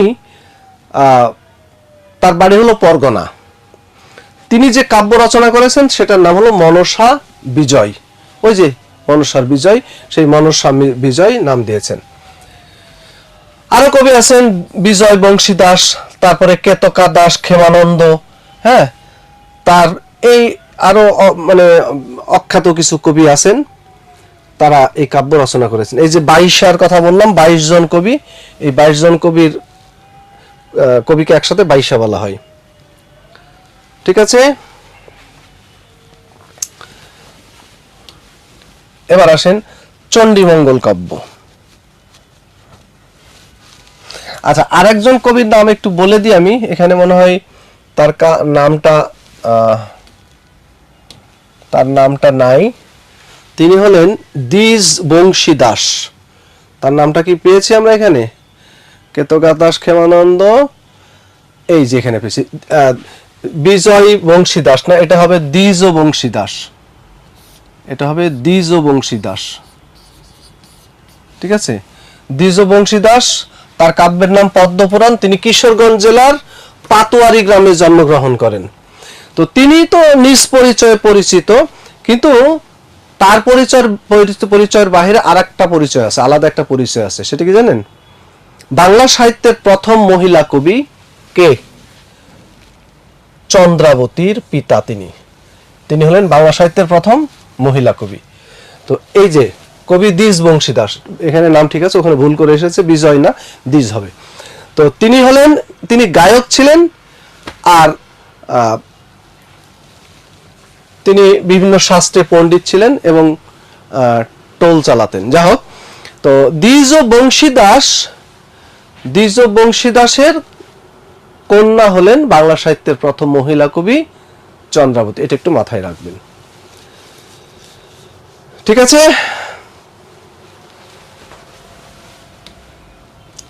আসি এবার চণ্ডীমঙ্গল কাব্য। তাহলে আমরা যে মঙ্গল কাব্যগুলো পাচ্ছি, এই কাব্যগুলোর ক্ষেত্রে একটা কমন ডায়লগ আছে, কি জানেন? ওই যে আপনারা রাস্তাঘাটে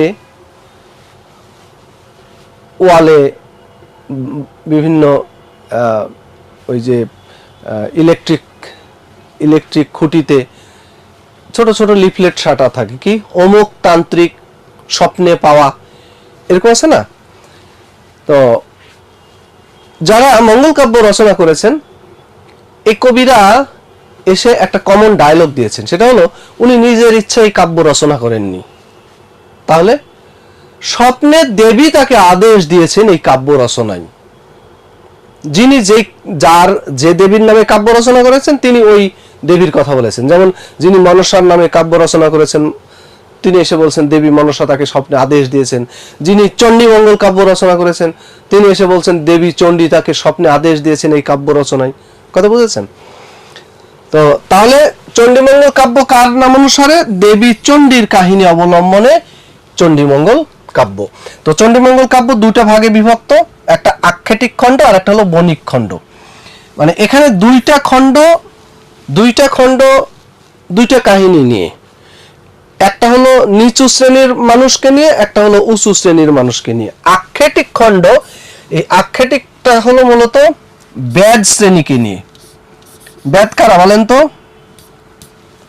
বেদ কারা জানেন?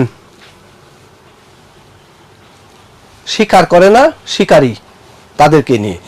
আর বণিক কারা? ব্যবসায়ীদের টাকা পয়সা থাকে, তারা একটু সমাজের অভিজাত শ্রেণীর মানুষ।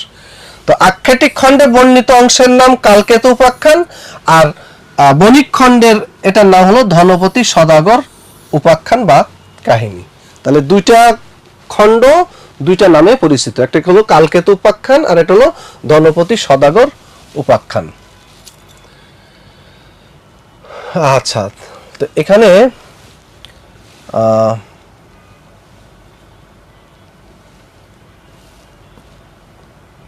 আচ্ছা, তার আগে আমরা একটু ওই দিক থেকে ঘুরে আসি। ওই যে একটা গল্প বলছিলাম আপনাদের, তাই না? এই যে এখানে তো কালকেতু উপাখ্যান, যেটা কালকেতু উপাখ্যান, আমি চণ্ডীমঙ্গলের কাব্যের কাহিনীটা আপনাদের বলা শুরু করেছিলাম। এটা হলো কালকেতু উপাখ্যান, চণ্ডীমঙ্গল কাব্যের কাহিনী। তাহলে কি বলছিলাম? যে একটা রাজ্যের নাম হলো কলিঙ্গ রাজ্য, তার পাশে একটা বন যেটার নাম হলো গুজরাট বন। তো এই গুজরাট বনে পশু পাখি জীবজন্তু তাদের শান্তিপূর্ণ জীবনযাপনে হঠাৎ ব্যাঘাত সৃষ্টি করে কে? এই কালকেতু। কালকেতু কি করে? বনে যায় আর শিকার করে ঘরে ফিরে। শেষ পর্যন্ত তারা অতিষ্ঠ হয়ে দেবী চণ্ডীর কাছে আশ্রয় যখন চাইলো, দেবী চণ্ডী তখন কি করলো? তাদেরকে অভয় দিল। একদিন কালকেতু যখন বনের মধ্যে শিকারে গেল, গিয়ে দেখে যে কোনো পশু পাখি নাই। আসলে পশু পাখিদের লুকিয়ে রেখেছিল দেবী চণ্ডী, আর সে গুইসাপের রূপ ধরে কালকেতুর কাছে ধরা দিল। কালকেতু তো গুইসাপকে নিয়ে ঘরে ফিরলো, কিন্তু ঘরে ফিরে দেখলো কি? এটা একটা গুইসাপ না, এটাকে দেবী চণ্ডী নিজেই গুইসাপের রূপ ধরেছিল। কিন্তু গুইসাপ তাকে পানিশমেন্ট না দিয়ে উল্টা তাকে আরো উপঢৌকন দিল, ধনরত্ন দিল এবং নির্দেশ দিল এই বন কেটে এখানে একটা নগরে পরিণত করতে। কালকেতু তাই করলো। এই ধনরত্নগুলো নিয়ে স্বর্ণকারের দোকানে যখন গেল, এদিকে দেবী চণ্ডী তার ঘরে বসে থাকলো। যখন বসে থাকলো তখন ওই ঘরে প্রবেশ করলো এই কালকেতুর স্ত্রী ফুল্লরা। তো ফুল্লরা যখন ঘরে প্রবেশ করে, গিয়ে এসে দেখে এরকম একজন ষোড়শী কন্যা, অপরূপা ষোড়শী কন্যা ঘরে বসে আছে। তো এসে ফুল্লরা তাকে জিজ্ঞেস করছে, এই তুই কে? বলছে, আমি কে এটা তোর স্বামী জানে। বলে, কি বাজে বকছিস? আমার স্বামী কেমন আমি জানি না? সে কখনো এটা করতে পারে না। তো বলছে, যা তোর স্বামীকে গিয়ে জিজ্ঞেস কর, সেই তো আমাকে তো মানে তার ঘাড়ে করে তুলে নিয়ে এসেছে। তো এটা শুনে ফুল্লরার মেজাজ গরম, ঘর থেকে একদম মানে খেপে টেপে বের হয়ে গেল খুঁজতে কোথায় কালকেতু। তো গিয়ে দেখো ওই স্বর্ণকারের দোকানে দাঁড়িয়ে আছে। ফুল্লরা একদম মানে খেপে গেলে চেহারার মধ্যে একটা ভাব ফুটে ওঠে না, চোখ চোখ মানে চোখ টোক লাল হয়ে গেছে এরকম একটা ভাব। এমন অবস্থায় যখন কালকেতুর সামনে গেল, কালকেতু তখন দেখে বুঝতে পেরেছে চোখ টোক লাল হয়ে গেছে, কিছু একটা ঘটনা ঘটেছে। তখন তাকে বলছে, ফুল্লরাকে বলছে কালকেতু যে শাশুড়ি নাহি ননদ নাহি, নাহি তোর সতা, কাহার লগে দ্বন্দ্ব করি চক্ষু করলি রাতা। বলছে ঘরে তোর শাশুড়ি নাই, ননদ নাই, সতীর নাই, তুই কার সাথে ঝগড়া করে চোখ লাল করে এসেছিস? ঘটনাটা দেখেছেন? মানে ঘরে ঘরে ঝগড়া কার সাথে হয়? শাশুড়ি থাকলে তার সাথে ঝগড়া করে, তারপরে ননদ সতীন তাদের সাথে ঝগড়া করে। বলছে কেউ নাই, এরকম কেউ নাই, তাহলে তুই কার সাথে ঝগড়া করে চোখ লাল করে এসেছিস? তো ফুল্লরা সেটার উত্তর না দিয়ে বলছে পিপিলিকার পাখা গজাই মরিবার তরে, কাহার ষোড়শী কন্যা আনিয়াছো ঘরে। আগে সেটার জবাব দাও। কথা কি বুঝেছেন? মানে কাহার ষোড়শী কন্যা ঘরে, ওই যে দেখলো না ফুল্লরাকে যে কাহার ষোড়শী কন্যা আনিয়াছো ঘরে, আগে সেটার জবাব দাও। যাই হোক, কালকেতু ফুল্লরাকে বুঝিয়ে সুঝিয়ে ঠান্ডা করলো। এরপর কালকেতু কি করলো, যে এক স্বর্ণকারের দোকানে যে ঢুকেছিল তাকে যখন এই ধনরত্নগুলো দেখালো, তার নাম ছিল মুরারি শীল। তো মুরারি শীলকে যখন দেখালো, সে তখন অবাক হয়ে গেল, কিরে একজন ব্যাধের কাছে এত এত দামি ধনরত্ন। সে তখন ভাবলো কি যে কালকে তো হয়তো এগুলো বোঝে না কি জিনিস। হ্যাঁ, তখন তার সাথে একটা প্রতারণার ফাঁদ পাতলো। কি বলছে, সোনা নহে রূপা নহে, এ ব্যাঙ্গা পিতল, ঘষিয়া মাজিয়া বাপু করিয়াছো উজ্জ্বল। তো বলছে যে এটা সোনা রূপা কিছু না, তামা পিতল, তুমি হয়তো একটু ঘষা মাজা করে উজ্জ্বল করেছো, তো এটা তোমার কোনো কাজে আসবে না, তুমি আমাকে দাও, আমি দেখি যদি কোনো কাজে লাগাতে পারি। কিন্তু তার ফাঁদে পা না দিয়ে কালকেতু এগুলো কি করলো, আর এক জায়গায় গিয়ে বিক্রি করলো। বিক্রি করার পরে এই গুজরাট বন কেটে এখানে একটা নগরে পরিণত করলো। কালকেতু হলো এই নগর পিতা, এই রাজ্যের রাজা। চলছিল তার রাজ্য পরিচালনা। কিন্তু তার রাজ্যের মধ্যে একজন, যার নাম হলো ভারু দত্ত। ভারু দত্ত, এই ভারু দত্ত মনে মনে তার মন্ত্রী হওয়ার বাসনা, আর প্রজাদের ওপর, বিশেষ করে যারা ব্যবসায়ী তাদের ওপর খুব অত্যাচার চালায়, চাঁদা উঠায়, মারধর করে। এই খবর যখন কালকেতুর কানে গেল, তখন ভারু দত্তকে কি করলো, তার রাজ্য থেকে বহিষ্কার করলো। সে তখন, ভারু দত্ত তখন কি হলো, যে পাশে যে কলিঙ্গ রাজ্য, ওই কলিঙ্গ রাজ্যের রাজার কাছে গিয়ে কালকেতু সম্পর্কে উল্টাপাল্টা কথা বলে দুজনের মধ্যে যুদ্ধ বাঁধিয়ে দিল। এখন বেচারা কালকেতু ব্যাজ শ্রেণীর মানুষ, যুদ্ধবিদ্যা সম্পর্কে তার কোনো দক্ষতাও নাই, অভিজ্ঞতাও নাই, স্বাভাবিকভাবেই কি হলো, সে পরাজিত হলো। কিন্তু সে ছিল কার ভক্ত? দেবী চণ্ডীর ভক্ত। এই কারণে দেবী চণ্ডীর মায়ায় সে কি হলো, মুক্ত হলো। এরপর আরো কিছুদিন রাজ্য পরিচালনা করার পর অবশেষে তার ছেলে পুষ্পকেতু, এই পুষ্পকেতুর হাতে রাজ্যভার অর্পণ করে সে ফিরে গেল কোথায়? স্বর্গে। কালকেতু ছিল স্বর্গের দেবতা, তার নাম ছিল নীলাম্বর। আর ফুল্লরা ছিল স্বর্গের দেবী, যার নাম ছিল ছায়া। কথা বুঝলাম? আর মুরারি শীলকে কি বলবেন, কি চরিত্র বলবেন বলেন তো? মুরারি শীলকে কি বলবেন? মুরারি শীল হলো কি, প্রতারক না, ঠকবাজ না? এজন্য তাকে বলা হয় বাংলা সাহিত্যের প্রথম ঠক চরিত্র বা প্রতারক চরিত্র। বাংলা সাহিত্যের প্রথম ঠক চরিত্র বা প্রতারক চরিত্র। আর ভারু দত্তকে কি বলবেন? ভিলেনের বাংলা কি? খল চরিত্র। বাংলা সাহিত্যের প্রথম খল চরিত্র এই ভারু দত্ত। ঠিক আছে? তাহলে প্রথম খল চরিত্র, বাংলা সাহিত্যের প্রথম ঠক চরিত্র হলো, প্রতারক চরিত্র হলো মুরারি শীল, আর বাংলা সাহিত্যের প্রথম খল চরিত্র হলো ভারু দত্ত। ঠিক আছে? তো এই চণ্ডীমঙ্গল কাব্যের দুইটা কাহিনী, একটা তো আমরা পেলাম কালকেতু উপাখ্যান, আর একটা ছিল ধনপতি সদাগর উপাখ্যান। এই ধনপতি সদাগর উপাখ্যানে ধনপতি সদাগর হলো নায়ক, লহনা হলো তার প্রথম স্ত্রী, খুলনা হলো তার দ্বিতীয় স্ত্রী, এবং তার দুইটা নায়িকা। কাহিনীটা আপনারা দেখে নিন, এটা নিয়ে বলতে গেলে অনেক সময় চলে যায়। এরপরে আসেন, ওই কই যাই, মনসামঙ্গল গেল, চণ্ডীমঙ্গল গেল। চণ্ডীমঙ্গল কাব্যের কবি, চণ্ডীমঙ্গল কাব্যের কবি তিনিও আদি কবি একজন দত্ত, তার নাম মানিক দত্ত। উনি কানা না অবশ্য, আদি কবি মানিক দত্ত। দুই দত্তকে একসাথে দেখে আবার এলোমেলো করে ফেলবেন না, ওইটা হলো কানা হরি দত্ত আর এটা হলো মানিক দত্ত, ঠিক আছে? চণ্ডীমঙ্গল কাব্যের আদি কবি মানিক দত্ত। আর শ্রেষ্ঠ কবি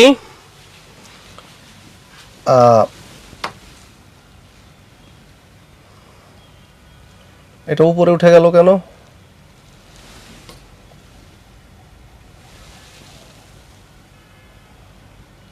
আচ্ছা, এখানে শ্রেষ্ঠ কবি হলো মুকুন্দরাম চক্রবর্তী। কি নাম? মুকুন্দরাম চক্রবর্তী। এই মুকুন্দরাম চক্রবর্তী, তার একটা উপাধি আছে, তাকে বলা হয় কবি কঙ্কন। কবি কঙ্কন। আর একটা উপাধি হলো দুঃখ বর্ণনার কবি।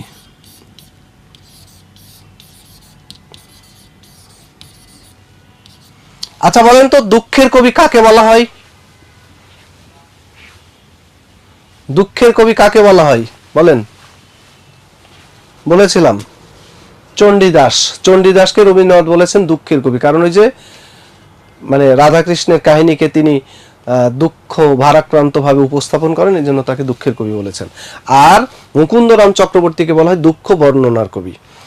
আচ্ছা, এই মুকুন্দরাম চক্রবর্তী রঘুনাথ রায়, জমিদার রঘুনাথ রায়ের সভাকবি ছিলেন। কার সভাকবি? জমিদার রঘুনাথ রায়ের সভাকবি ছিলেন। আর এই জমিদার রঘুনাথ রায় তাকে উপাধি দিয়েছেন কবি কঙ্কন। মানে রঘুনাথ রায়ের বাবা যখন জমিদার ছিলেন, তখন মুকুন্দরাম চক্রবর্তী রঘুনাথ রায়কে পড়াতেন, মানে তার হাউস টিউটর ছিলেন, গৃহশিক্ষক ছিলেন। যখন তার বাবা মারা যায়, রঘুনাথ রায় যখন জমিদার হন, রাজা হন, তখন মুকুন্দরাম চক্রবর্তীকে তিনি তার সভাকবি নিয়োগ দেন। এই মুকুন্দরাম চক্রবর্তীকে তিনি উপাধি দিয়েছেন কবি কঙ্কন, ঠিক আছে? এই যেখানে লেখা আছে বাঁকুড়া রায়, তার বাবার নাম ছিল বাঁকুড়া রায়। বাঁকুড়া রায়ের মৃত্যুর পর রঘুনাথ জমিদার হলে রঘুনাথের পৃষ্ঠপোষকতায় কবি মুকুন্দরাম শ্রী শ্রী চণ্ডী মঙ্গল কাব্য রচনা করেন। জমিদার রঘুনাথ রায় কবি প্রতিভার স্বীকৃতি স্বরূপ মুকুন্দরাম রায়কে কবি কঙ্কন উপাধি দেন, ঠিক আছে? আচ্ছা, এই গেল চণ্ডীমঙ্গল কাব্য। তারপরে আরো কয়েকজন কবির নাম আছে। কবি দ্বিজ রামদেব, তারপরে কবি মুক্তারাম, ঠিক আছে? তারপরে দেবরাম সেন, তারপরে কবি লালাজয় নারায়ণ সেন। এরকম, মানে তারা অত গুরুত্বপূর্ণ না। আদি কবি আর শ্রেষ্ঠ কবির নামটা অন্তত মনে রাখবেন। আদি কবি কি বললাম? কবি মানিক দত্ত, আর শ্রেষ্ঠ কবি মুকুন্দরাম চক্রবর্তী। এই দুইটা অন্তত মনে রাখবেন। এরপরে আসেন ধর্মমঙ্গল। ধর্মমঙ্গল কাব্যের দুইটা কাহিনী, একটা হলো রাজা হরিশ্চন্দ্রের কাহিনী, আর একটা হলো লাউ সেনের কাহিনী, ঠিক আছে? আর এখানে রাজা হরিশ্চন্দ্রের কাহিনীর প্রধান যে চরিত্র রাজা হরিশ্চন্দ্র বা লুইধর, আর লাউ সেনের কাহিনীর চরিত্র হলো কর্ণ সেন, রঞ্জাবতী, তারপরে ধর্ম ঠাকুর, লাউ সেন, মাহমুদ, তারা হলেন অখ্যাত কবি। আচ্ছা, এখন এই কাব্যের যারা কবি, ধর্মমঙ্গল কাব্যের কবি, আদি কবি ময়ূর ভট্ট। ময়ূর পাখি না কিন্তু, আদি কবি ময়ূর ভট্ট আর শ্রেষ্ঠ কবি পাতলারাম চক্রবর্তী। কি পাতলারাম নাকি? হ্যাঁ,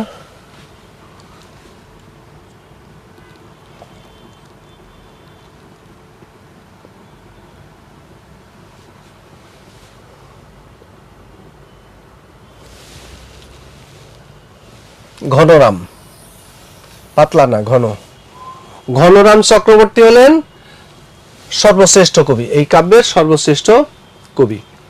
ঠিক আছে, আচ্ছা।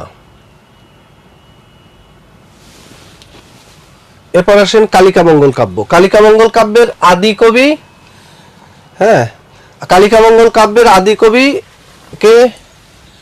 আদি কবি হলেন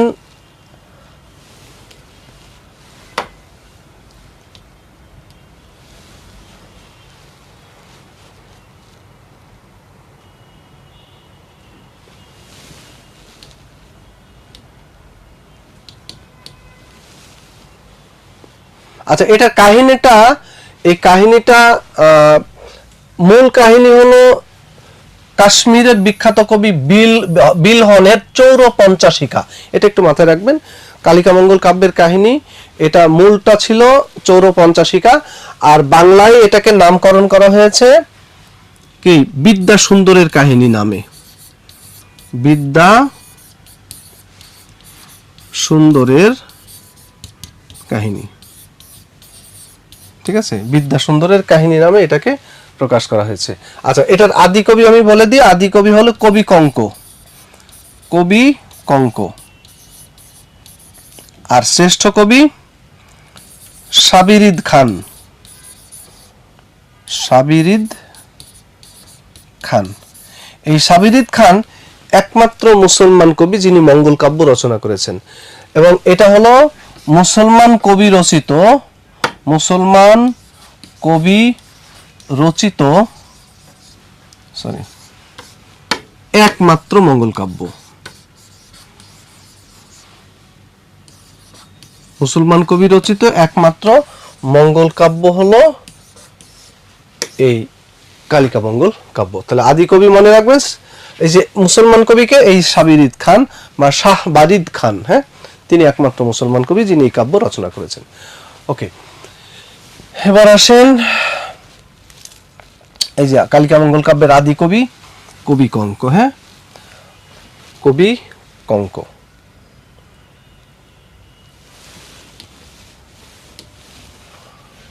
আচ্ছা, এবার আসেন অন্নদামঙ্গল কাব্য। আমরা মঙ্গল কাব্য ধারায় প্রথম বা আদি মঙ্গল কাব্য পেয়েছিলাম মনসা মঙ্গল কাব্য, আর সর্বশেষ মঙ্গল কাব্যের নাম অন্নদা মঙ্গল কাব্য। মানে মঙ্গল কাব্য ধারায় সর্বশেষ মঙ্গল কাব্যের নাম অন্নদা মঙ্গল কাব্য। দেবী অন্নদা বা অন্নপূর্ণার গুণকীর্তন করে এই মঙ্গল কাব্য রচিত হয়েছে। এখানে তিনটা অংশ আছে, একটা হলো অন্নদা মঙ্গল, অন্নদা মঙ্গলের কাহিনী, বিদ্যা সুন্দরের কাহিনী, আর একটা হলো মানসিংহ খণ্ড। এখানে খণ্ড, হ্যাঁ, খণ্ড, প্রথম খণ্ড, দ্বিতীয় খণ্ড, এটা খণ্ড, ফন্টটা ভেঙে গেছে,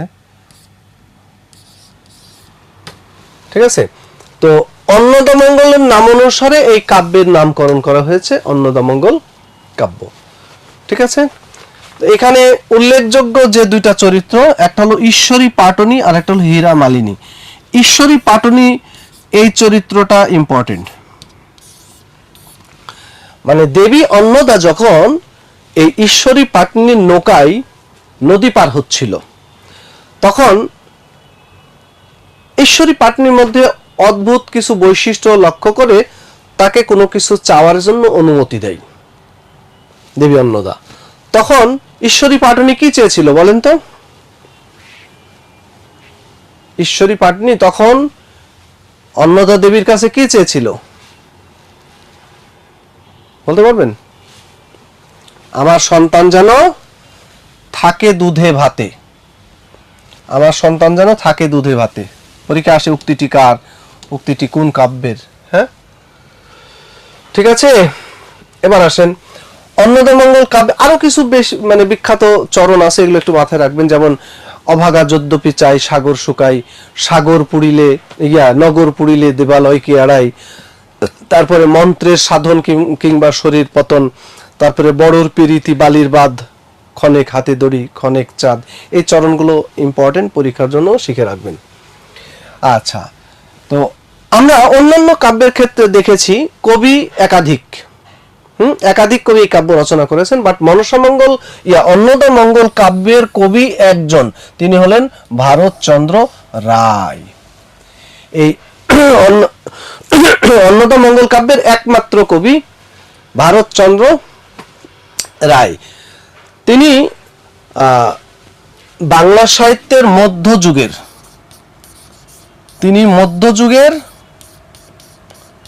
সর্বশ্রেষ্ঠ ও সর্বশেষ কবি, সর্বশ্রেষ্ঠ ও সর্বশেষ কবি। তিনি মধ্যযুগের সর্বশ্রেষ্ঠ ও সর্বশেষ কবি, ঠিক আছে। আর তার জন্ম হয়েছে 1707, এখানে 5 আছে, এখানে 7 হবে, 1707। আর মৃত্যু হয়েছে 1760, 1707 সালে জন্ম, 1760 সালে মৃত্যু, ঠিক আছে। এবং তিনি কার সভাকবি ছিলেন? কৃষ্ণচন্দ্র, রাজা নবদ্বীপের রাজা কৃষ্ণচন্দ্র রায়ের সভাকবি ছিলেন। এই রাজা কৃষ্ণচন্দ্র তাকে উপাধি দিয়েছিলেন কি? গুণাকর। কোথায় তাকে উপাধি দিয়েছেন? এই যে গুণাকর উপাধি দেওয়া হয়েছিল। গুণাকর মানে কি? গুণের আকর বা খনি, তাকে গুণাকর উপাধি দেওয়া হয়। কে দিয়েছেন? রাজা কৃষ্ণচন্দ্র। আচ্ছা, রাজা কৃষ্ণচন্দ্রকে চেনেন? রাজা কৃষ্ণচন্দ্রকে চেনেন? রাজা কৃষ্ণচন্দ্র হলেন কৃষ্ণনগরের রাজা। এই কৃষ্ণনগরের রাজাকে কি শুনেছেন কখনো? কৃষ্ণচন্দ্রের নাম? আগে তো জানতাম এই কৃষ্ণনগরটা একটা মিথের উপর অবলম্বন আছে। জি ওস্তাদ শুনেছি। গোপাল হ্যাঁ, এই গোপাল ভাঁড়ের যে রাজার কথা শুনেছেন, রাজা কৃষ্ণচন্দ্র, এই রাজা কৃষ্ণচন্দ্রই হলেন ভারতচন্দ্রের মানে কি ছিলেন? রাজা ছিলেন। ভারতচন্দ্র রায় ছিলেন তার সভাকবি। কিন্তু রাজা কৃষ্ণচন্দ্রকে আমরা যেভাবে চিনি, যেভাবে জানি, তার সম্পর্কে শুনি, আসলে রাজা কৃষ্ণচন্দ্র ছিলেন এই বাংলার আরেক মির্জাফর। জানেন সে কাহিনী আপনারা? শোনেন, 1757 সালে পলাশীর যুদ্ধ হলো, রাইট? এই যুদ্ধে মির্জাফর হিসেবে পরিচিত কে? মীর জাফর আলী খাঁ, তাই না? মীর জাফর আলী খাঁ তিনি তো প্রকাশ্য মির্জাফর, বাট এই রাজা কৃষ্ণচন্দ্র তিনি ছিলেন আন্ডারগ্রাউন্ডের মির্জাফর। কি করেছিলেন জানেন? তিনি তো কৃষ্ণনগরের জমিদার, আরো যে 6 জন জমিদার ছিলেন সবাইকে তিনি ঐক্যবদ্ধ করেছিলেন নবাব সিরাজদৌলার বিরুদ্ধে। এবং এই যুদ্ধে যত অশ্ব-রসদের দরকার হয়েছিল এই 6-7 জন জমিদার মিলে এগুলো সরবরাহ করেছিল ব্রিটিশদেরকে। শুধু তাই না, অবাক করা বিষয় কি জানেন? 1757 সালে 23শে জুন পলাশীর যুদ্ধ হয়। আগের দিন অর্থাৎ 22শে জুন দিবাগত রাতে লর্ড ক্লাইভ এই রাজা কৃষ্ণচন্দ্রের আস্তানায় রাত্রি যাপন করেছিলেন। তো মির্জাফরের চেয়ে তিনি কি কম? বলেন, তিনি কি কম?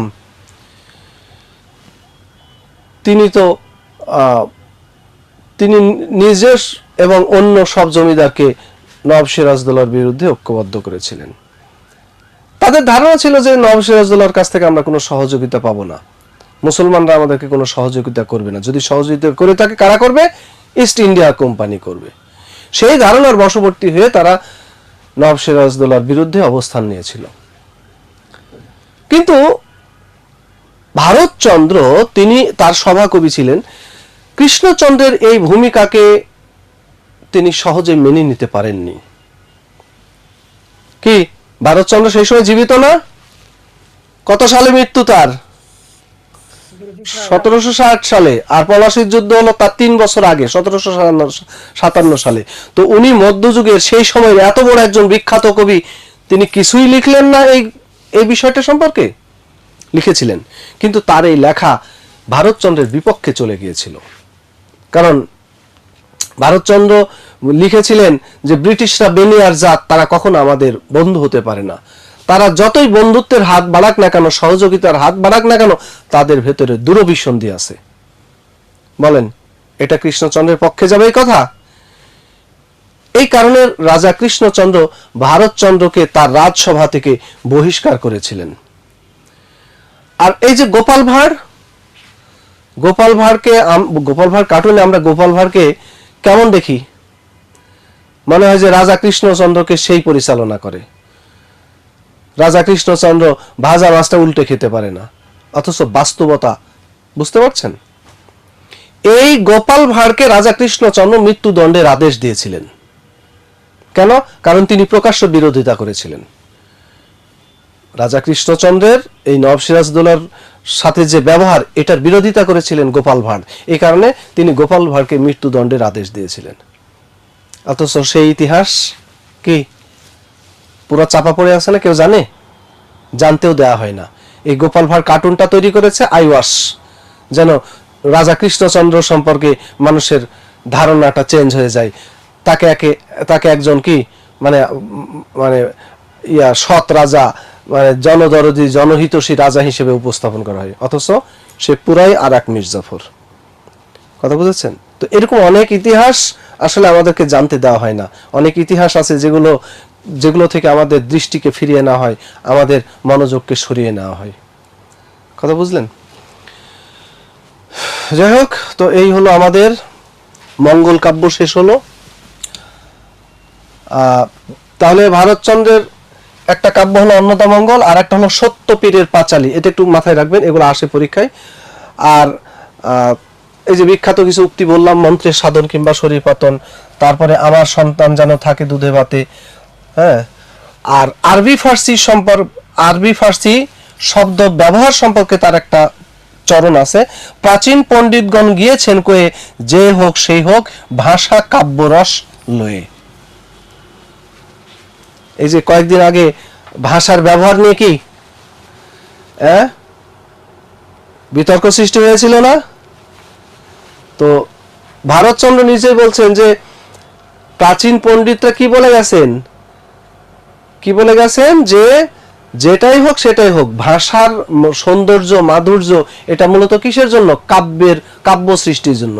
তো কাব্য সৃষ্টির জন্য সেটা যে কোনো ভাষা আমরা ব্যবহার করতে পারি। ভাষা নিয়ে যে সাম্প্রদায়িকতা, ভাষা নিয়ে যে মানে রাজনীতি, সেটা আসলে আমাদের মানে দৈন্য দৃষ্টিরই পরিচয় প্রকাশ করে। ঠিক আছে? তো তিনি মৈথিলী কবি ভানু দত্তের রসমঞ্জুরি কাব্যের অনুবাদও করেছিলেন, এবং তার চণ্ডী নাটক, এগুলো তার গ্রন্থ। আচ্ছা, আজকে আর আমরা অনুবাদ সাহিত্য শুরু করব না, আজকে এই পর্যন্ত আমাদের আলোচনা থাকুক। পরের দিন আমরা অনুবাদ সাহিত্য এবং অন্যান্য যেগুলো আছে সেগুলো নিয়ে আলোচনা করব। ঠিক আছে? বলেন, কারো কোনো কোশ্চেন থাকলে বলেন। কি আমার কথাগুলো কি ক্লিয়ার বুঝতে পারছেন তো আপনারা নাকি?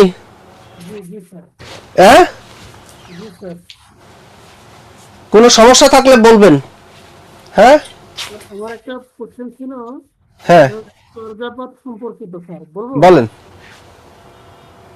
স্যার আপনি বলছিলেন যে চর্যাপদ হচ্ছে বাংলা সাহিত্যের কবিতার সংকলন ও গানের সংকলন।